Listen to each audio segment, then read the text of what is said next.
So we set off in our Overland 4x4 truck, camper truck, to go and spend a couple of nights at Salvator Rosa, which is in the Carnarvon National Park in central Queensland. It sits on the northwestern end of that national park.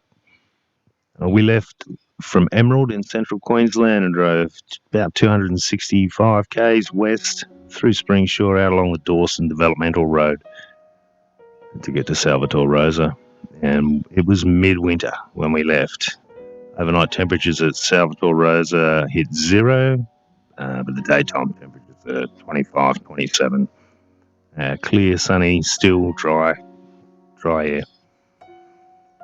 The developmental road, you've got about 100 k's of sealed road, and I was running on my standard tyre pressures of 95 psi on the rear, 80 psi on the front, or 85. But when I hit the dirt, I dropped those tyre pressures to 65 on the rear and 50 on the front, just to smooth that ride out a bit, because it is quite a rough road. And it gets worse as you drive along the developmental road and turn left to the Salvatore Rosa access road. It only gets worse.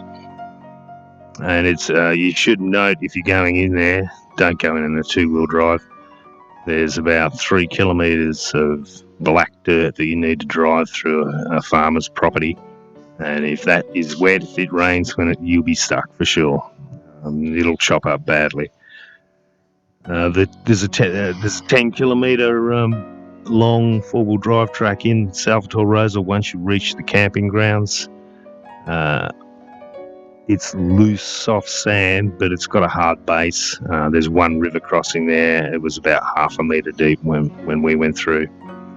And it's also got a hard base. I didn't even really need the truck and four-wheel drive, to be honest. Salvatore Rosa was named by Major Mitchell back in 1846.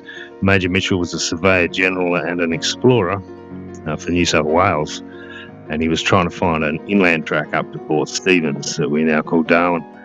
And he saw the mountains in the distance, and they reminded him of the 1700s Neapolitan artist Salvator Rosa, and that's why he named it Salvator Rosa.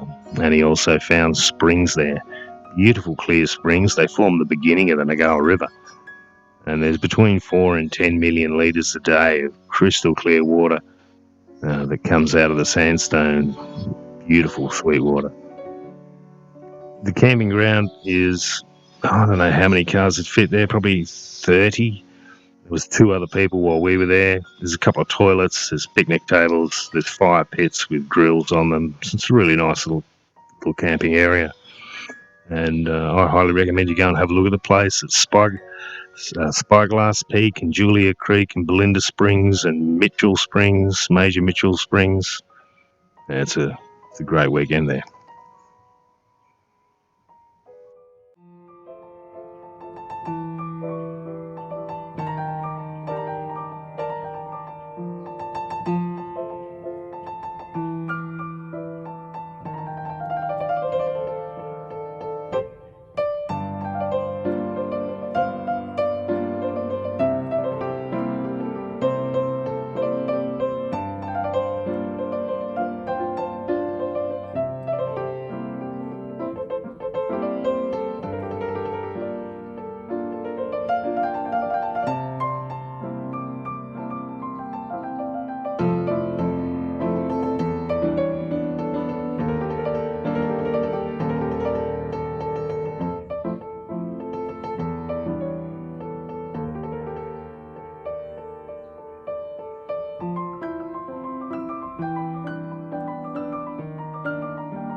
Look at that. Look at that.